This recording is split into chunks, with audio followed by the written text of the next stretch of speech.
Welcome to the Adobe Sign training. This was a live recording of a training session, but we started straight into the program, so I'm first going to show you how to sign in. This is the imperial.edu website.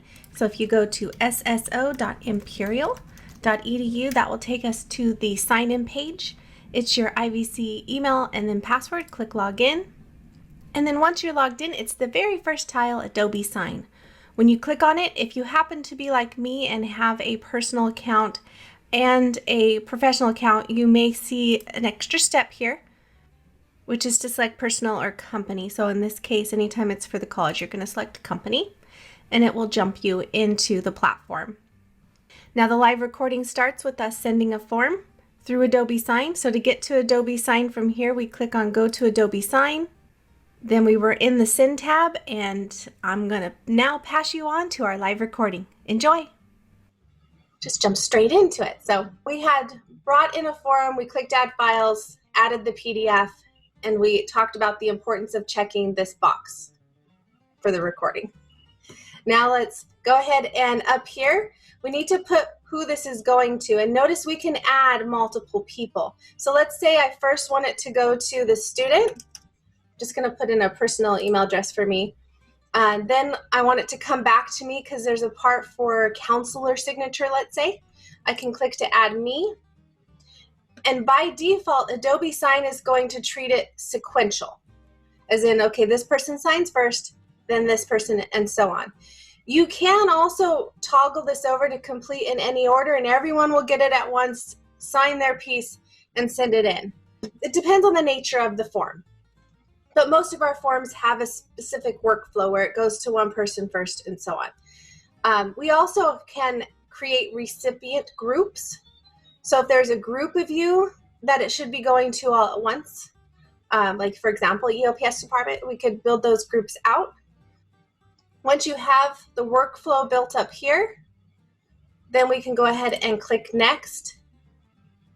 And it will take us into some pretty neat functionality within Adobe Sign. This is where we get to assign who signs what, who fills out what, and really lock that form down too. So let's say there's certain fields you don't want a student to fill out.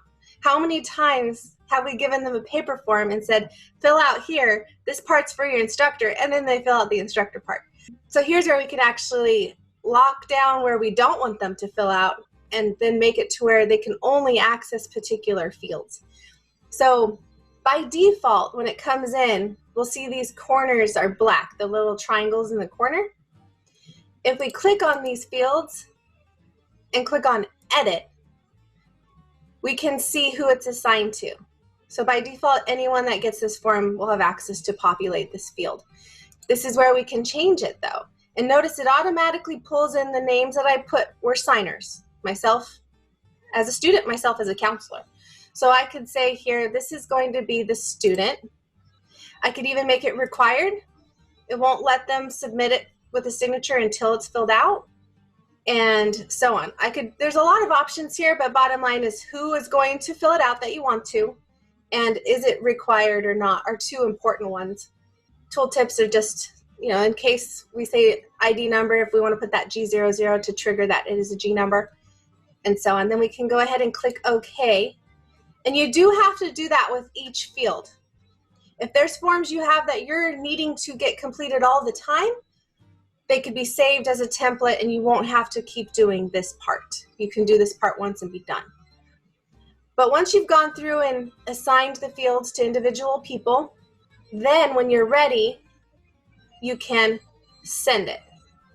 So when we click on Send, it says missing signature fields. There are recipients who need to sign this document that do not have a signature field assigned to them. So see, it caught that I said I had two signers, but I only have one signature place. So I'm going to go click on Review, go back here, see how this changed to golden. So if I click on Edit, we'll see it's automatically assuming that the student's the signer since they're the first signer. And so I'm going to add another signature field because there's not one here. This form doesn't have a counselor. Well, I guess this initials, we can treat that as the counselor signature. So we can go ahead and double click on it and assign to me as a signer. So now we have that part 2 in here. Now let's try to send it. And then it says next term graduate application has been successfully sent for signature. Now what's neat about this is you don't have to have this window open all day to sit there and see if you received it. It triggers emails after this. So you got an email telling you that you sent the form. The student got the email saying that they need to sign the form. And then once the student signs it, you'll get an email that they signed it, and that you can either click on the email itself and open that PDF, or you can log into Adobe Sign and see it. But you don't have to log back into Adobe Sign to see it if you don't want to, because it will be attached to the email as a PDF. And I keep hearing my email going off now. Once it says it's been sent, you can actually go back to home. And then once we're back home here, we can request more signatures. It tells us how many forms are out for signature, how many are waiting for you to sign. So I have one in my queue to sign myself. And then you can actually go in either to the send option to send another one, or the manage option to see the details of your history. So we can see here the 2 that I have in progress that I'm waiting for signatures on, the one waiting for me to sign, anything that I have that's completed. So see how I can just download the PDF right there. And then if I started any and canceled them, or they expired, because you can put a deadline for signature, or archived, or drafts if you started something but didn't finish it. So what's nice about this, one of the main benefits of Adobe Sign, is that it's also a repository for you. And we can set up to where you can access each other's accounts as a group, if that's the decision. But right now, everyone just has a default account, and you would all access your own managing areas, your own forms that you're sending out. Now, remember how I mentioned you wouldn't necessarily have to go through that process where you're building those forms yourself every time. That's where templates come in. I know we put in one template for counseling so far. There's one template in here. So if we go in and I go to pretend like I'm sending that particular form, I believe it's a repeat petition. And so once again, I can put in the student's email here. I need them to fill out that petition form. And then here, now instead I'm going to click add files, but instead of looking for the file to add, I'm going to go over here to templates. Templates can be set up to where only certain areas can access them and send them. So like HR has their own list of forms that only HR can send. So we would go down here under shared templates. We have this repeat petition counselor review and recommendation form. So this one's already been pre-built, pre-populated with who signs what. All you have to do is select it, click to attach it, and you don't even need to preview it if you don't want to. You can, but it's already been pre-built, and all you would literally have to do is type a message to the student if you want to, and then click send, and it triggers that workflow. And know that with Adobe Sign, there's a couple of different options that they are offering for the workflow piece. So we have the option of creating templates and having you pull them in just like I showed you. There's also the option of widgets, which is similar to that mock form concept. It's a widget that's embedded in a website that when they go on it, they see it on the browser, they fill it out in the browser. They can sign it with their finger or with the preloaded signature if they're signed into their Adobe account. And then it triggers a workflow once they fill it out online. Of course, it's a benefit for our student-facing forms that they need to fill out if they're the initiator. Widgets are fabulous. The only downside right now for widgets, which Adobe said they're going to update in a future release, is that you need to have a designated person that it goes to. You can't say that if your last name begins with a C, it needs to go to this person. The widgets have to have a specific person or a specific group that it goes to, which means it'd have to go to all you at once or one of you to have to manage that distribution. So that complicates things, but they did say that they are working on some more complex logic to where we could say that if student is this major, do this, or so on, but they're not there yet. So, but that is a neat feature too, the widget functionality, because I know that we do like those online forms. Students like the online forms too, when possible. Now, there is also an embedded Adobe Sign feature in Adobe Acrobat, but I wanted to show you this first because, again, I get a lot of questions about Adobe Acrobat that they're thinking it's Adobe Sign when it's not. So now that I've shown you this is what Adobe Sign is, when we go into Adobe Acrobat, you're going to start to understand that sign piece because it is embedded. So this is the student-facing repeat petition.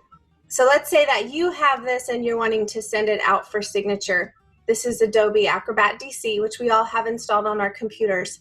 Now, this piece right here where it says fill and sign, love Adobe. I love that their products are super integrated, but they're integrated so well that sometimes it's hard to tell the difference between the two. The fill and sign is part Acrobat, part Adobe Sign. Now watch what happens. So I'm going to click on fill and sign.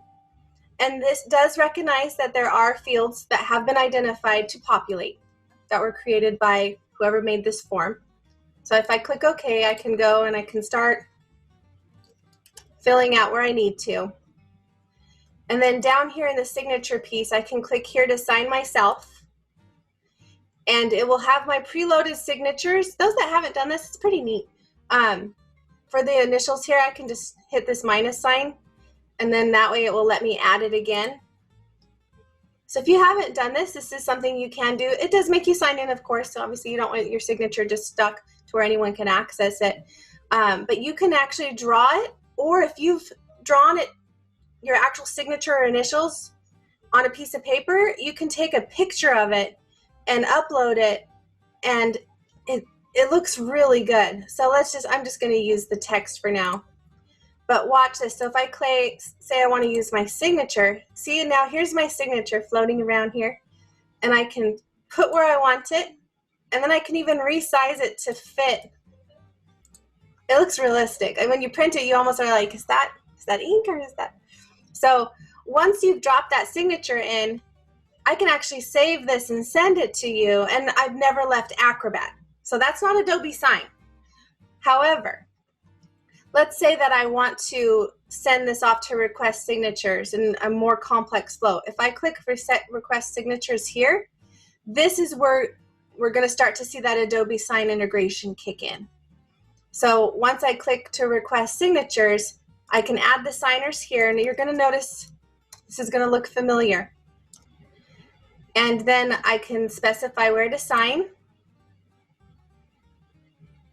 And now it's uploading to Adobe Sign. So in a second here, we're going to see that same interface we were just in. So see, we have that bar on the side. Now we're in Adobe Sign. So this is where we could still build out the form like we did before, assign the fields to whoever they needed to be if it wasn't already, and then send it off for signature. And this will actually show up in our Manage tab on Adobe Sign. As long as we've triggered Adobe Sign, it will still store it in Adobe Sign. If we do fill and sign, drop our signature in and email it to them and never see this window, then we never entered Adobe Sign. That tracking mechanism is not there. So it's important to understand that. So what I would recommend, because it's very easy to not see that difference right away, is to just open Adobe Sign, send forms from within Adobe Sign, because then you know you've triggered it there, it's going to be stored there, it's going to be managed there, versus trying to jump into it from Acrobat. So if we're to assign a signature, I know it's super easy when the person is an IVC employee. What's it going to be like when we're assigning that to a student? So for a student, they don't ever have to sign into Adobe Sign. So when you put their email address here, they are sent an email. In fact, I can probably, since we've sent my Gmail account, a couple of them, I should be able to open one here. Just give me a second. But they get an email telling them that there's a form that they need to sign. You can customize that message too if you need to. And then it's attached like an Acrobat file. If we don't absolutely have to have a signature, then it seems like the Adobe fill and sign is the best route for that. Is that what you'd say?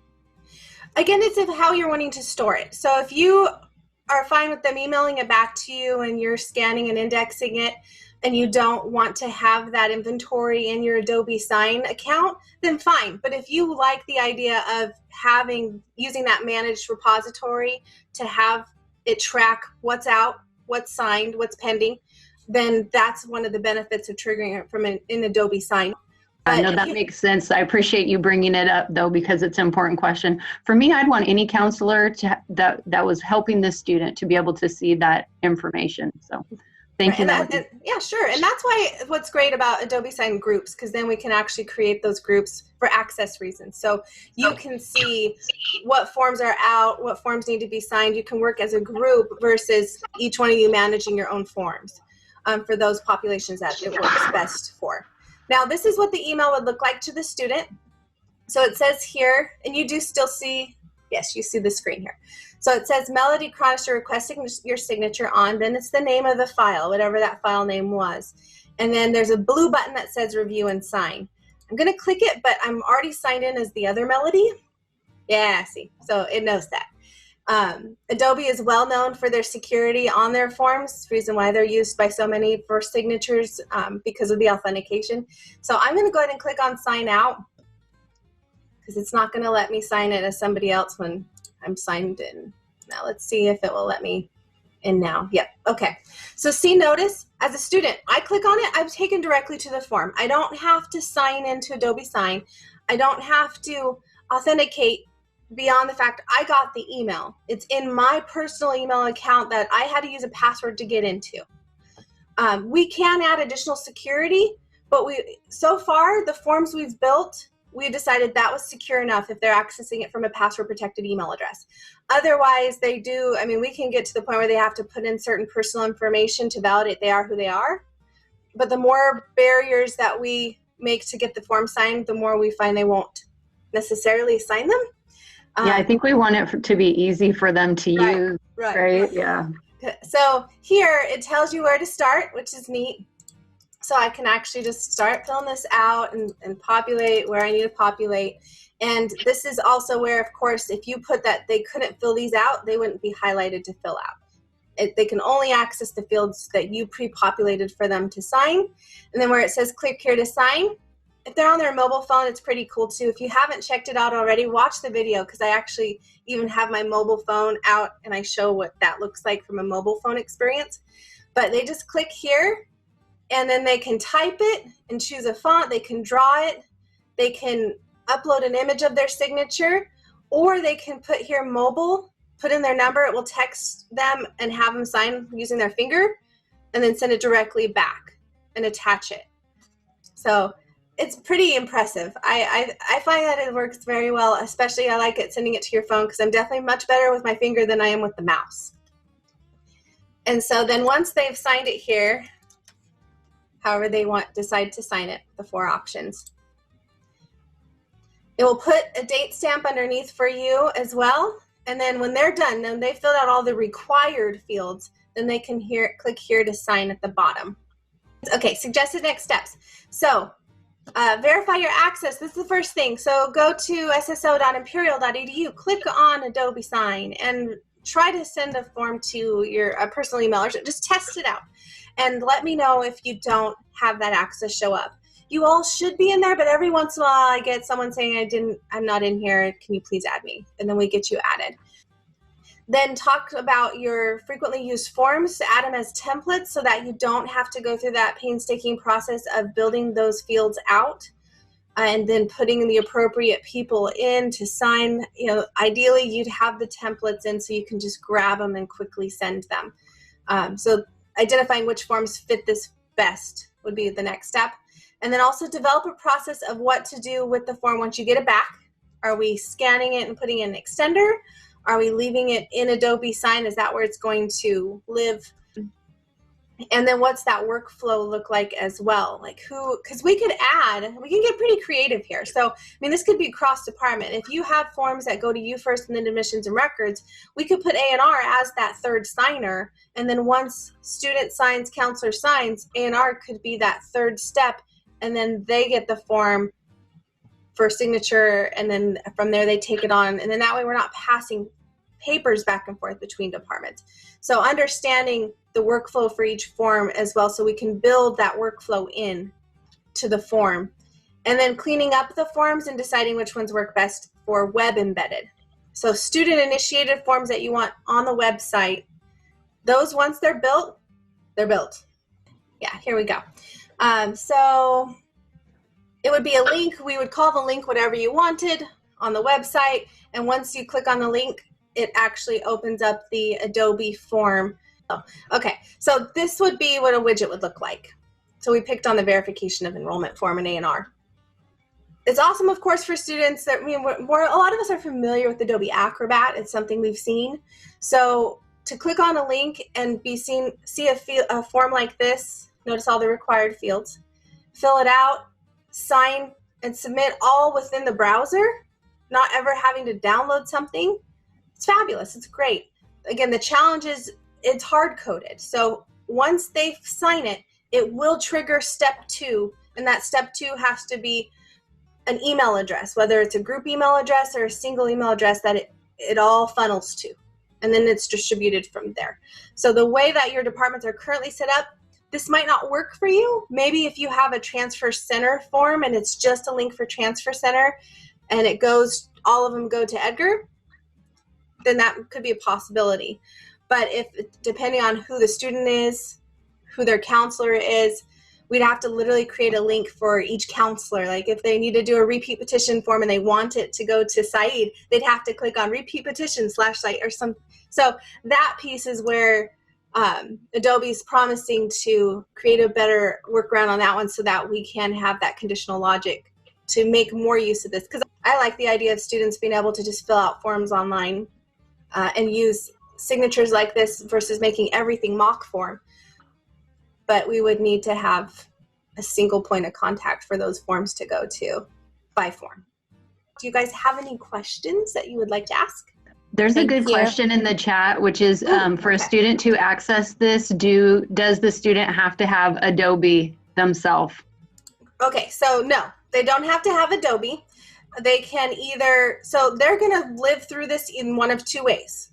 Either via widget like this. If you have it embedded on the website, they'd click on it, fill it out, submit, all from the browser. And it is responsive, by the way, so if you're on your mobile phone, this shrinks to the mobile phone size. So if I go into like a mobile phone view, and then I refresh it here, so now I'm on like a cell phone. I know it makes it smaller, but see how it shrinks it to the cell phone size, and they can use their little finger here and click in and start filling it out on their phone. Same with the tablet size. Each time I have to refresh to get it to fit there. But this is what it would look like on a tablet. So it is neat that it's pretty responsive. So that's one way, is through a widget. Or the other way is through an email. So it would go to the designated email address, whether that's the student email address or an email they give you that you put in. You would tell them, check your email. It's an attached form. I need you to open up that attachment, fill it out, and sign it. And it's all either on your phone or your computer. You don't need to print it. And then once you've done that, hit submit. And it will tell you when you're done. So make sure you get that notification saying it's been signed and submitted. So they do not have to sign in at all, except for to their email. Awesome, thank you. You're welcome. I have a question, Melody. I don't know if this is an Adobe question or a Sign question. Is there a way to, if I have an application or a form, that Adobe can scan the document and find out, I don't know if you already addressed this, where it'll see where there should be a field aside from the signature fields. So like OCR, yeah. Is that possible? Am I dreaming here? Or? If it was an Acrobat form and we drop it in, it can tell if there's been pre-designated fields or not. But if it was a piece of paper that we scanned, my guess is we'd have to build it, that we'd have to go in and mark those fields. How do I do that, what you just described right now, if it's an Adobe form already? So if it's an Adobe form already, you would just grab it and drop it in. So when we went into Adobe Sign here, we click to request signatures, and we drag and drop it here, or click to add it and find it on our computer. Melody, can you walk him through it from just like, so you just open a regular PDF? Yeah, so when I click on to edit. Yeah, so when I click on add files here, and I click on choose files from my computer, so I have a regular PDF. Like, we can pick on any of these PDFs I have here. We have this one I found on the website, which, by the way, I don't know if you all know, this website one, if you click on it, it's titled Trial Phase. IVC course substitution. That's what's on our website. So whenever I click on that PDF and I bring it in here, make sure, again, check this box, this preview and add signature fields, because this is going to be where you can see what did it recognize. And click on next. Oh, and it needs to have at least one person it's going to. You can even have it sent to yourself if you're wanting to test it. That's a really, by the way, Jose, this is a great way to play with it. Just create a form and send it to yourself to sign it, and then have it send it back to you. Go through that circle so you can go through that experience like you would with the student. So I'm going to just have this go to myself. Oh, I can't only go to myself. Let's do my personal email address. Okay, next. And let's see, I have not played this particular form. I downloaded it off the website, but I haven't tried to play with it in here. So we're going to see what this looks like. It'll be interesting. It's now right here. It says form fields were detected in this document on each page. Click this button to place them. So I'm going to click. Ta-da! Yeah, really Great. cool. Yeah. So it recognized that there were fields to complete. And you still would, of course, want to verify that they're all there and that they're assigned to who you want. In this case, I'm the only person signing it, so it's assuming I'm doing all of it. But let's say that at the bottom, it was supposed to be someone else. You can change that. And let's say that maybe this was a field down here at the very bottom and it didn't recognize that. You can add fields here. So I can add a file attachment field. Let's say I want them to type their name. I can actually drag and drop the field, size it however I want. If you do add fields on the fly, I do recommend to open it up here and put in a name instead of custom field 51. What is this?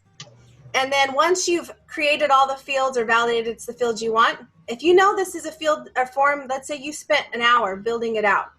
You're like, I don't want to do that again.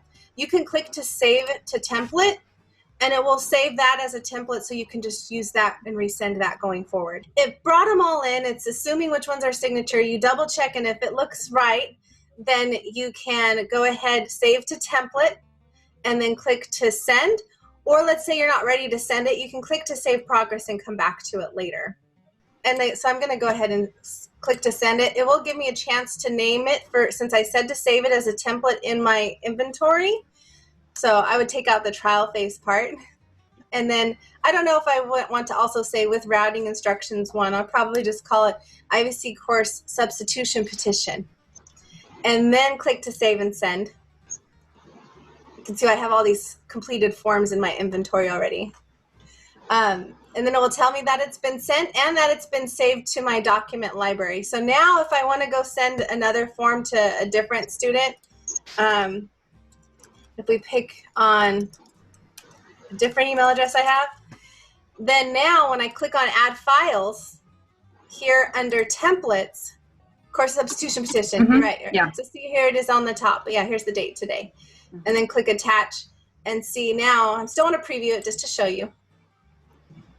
And here it is with all the fields already pre-populated. So I don't have to go through all that again. It's already built. I spent painful time before.